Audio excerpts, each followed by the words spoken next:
E aí, gente, estou aqui na Zona Sul de São Paulo, na igreja dos CDFs, e passei a lição aqui com a galera aqui, foi muito legal esse momento aqui. E ele já sabe o lema, hein? Nós vamos fazer o que, galera? Estudar a lição! Olá, gente, tudo bem? Hoje com o tema de segunda, com o tema 2.300 tardes e manhãs. E eu já peço o Luan para ler o verso de hoje, Daniel 8, versículo 9 ao 13.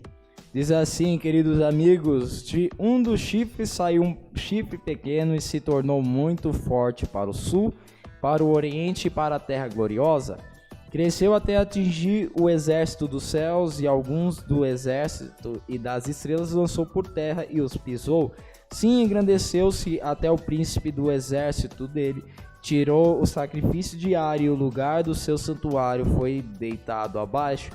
O exército lhe foi entregue com o sacrifício diário por causa das transgressões e deitou por terra a verdade, e o que fez prosperou. Depois ouvi um santo que falava e disse, outro santo àquele que falava, até quando durará a visão do sacrifício diário e da transgressão assoladora, visão na qual é entregue o santuário e o exército e a fim de serem pisados? Aí a gente vai falar a seguinte frase, que é o 14, até as 2.300 tardes e manhãs, e o santuário será purificado. Eu li até o 14 aí para complementar, que senão ia ficar um negócio meio incerto aí, né? Meio no ar. Então, meu amigo, é o seguinte, aqui primeiro o verso começa falando sobre o chifre pequeno. Eu gostaria de perguntar para você o que representa esse chifre pequeno, olhando os estudos de profecia. Como sabemos, chifre ele representa um reino, um poder. A gente observa ali que Daniel, existe ali o bode e o cordeiro. Certo. Ali o bode, ao ser derrotado, ele depois se transforma em profecia em quatro chifres, e de um desses chifres surge esse poder, esse chifre pequeno. E esse chifre pequeno sabemos que é Roma Imperial. Para complementar e para ter realmente mais certeza e complementar o que nós vamos falar, qual que são os dois outros próximos versos aí de Daniel 8?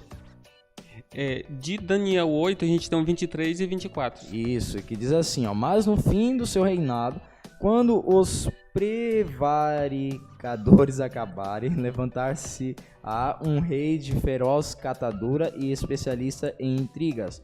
Grande é o seu poder, mas não por sua própria força. Causará estupendas destruições, prosperará e fará o que lhe aprouver. Destruirá os poderosos e o povo santo.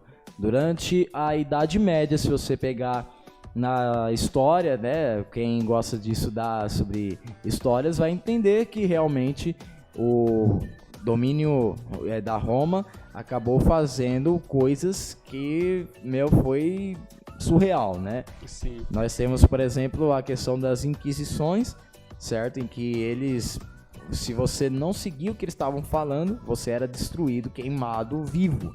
Então, o próprio verso aqui termina falando que ele destruirá os poderosos e o povo santo. Os poderosos também podemos dizer que era a nobreza, né? Porque naquela época até esse domínio era maior do que a própria nobreza, os reis da época. Se curvavam a eles, né? Exatamente.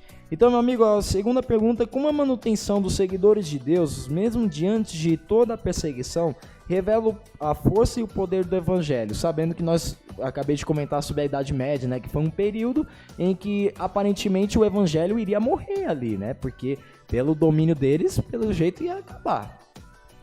E aí eu lembro de Gamaliel, que é um contemporâneo ali de Paulo, é um instrutor, na verdade, dele. Ele, se referindo aos seguidores de Cristo, ele fala, olha, se isso for de Deus mesmo, vai continuar, mas se for de homem, vai acabar. O cristianismo ele não acabou, porque ela é uma obra de Deus e é o próprio Deus que mantém e que fortalece seu povo. É isso aí. Então, o próximo verso, José, eu acabei lendo já, que é o 14, né? Até 2.300 tardes e manhãs e o santuário será purificado. Como saber que esse período profético aqui, essas 2.300 tardes e manhãs, É um período profético ou é realmente um período literal? Como eu posso ter certeza disso? Há aqueles que acreditam que é um período profético, há outros que acreditam que é um tempo literal. Porém, quando a gente vai para a parte de ser algo literal, a gente encontra alguns problemas. Como, por exemplo, os que creem que é algo literal, eles acreditam que um chifre pequeno é Antíoco Epifânio. Porém, as contas não batem, porque Antíoco, ele não reinou, mas ele esteve ali profanando o Templo de Jerusalém ali por 3 anos, cerca de 3 anos. Certo. Então as contas não batem. Mas por algo sendo um tempo profético, daí as contas já batem, porque elas chegam exatamente no período das 2.300 tardes e manhãs, sendo que cada dia é referente a um ano. Igual já tem outros relatos que, no exemplo do povo de Israel, que foram espiar a Terra Prometida por 40 dias. E é dito, olha, por 40 dias agora vocês vão circular o deserto por 40 anos. E também o anjo ele fala, né, que essa profecia era para o tempo do fim e não para aquele momento. Perfeitamente. Então, em alguns versos bíblicos, possivelmente a gente vai ler esse verso nessa semana, ele fala exatamente que essa profecia, o que Daniel estava vendo ali, se referia ao tempo do fim. E como nós acabamos de ver que foi... O nome do rapaz foi Antíoco, né? Isso. Ele viveu na época ali contemporâneo a Jesus, né? Naquela época. E não era o tempo do fim, certo? Então não tem como ser ele, esse Exato. período. E como você falou, se fosse literal, na verdade não seria 3 anos e 10 dias que foi o período que ele fez isso. Seria 6 anos e 4 meses. Então a conta realmente não bate, como você acabou de falar.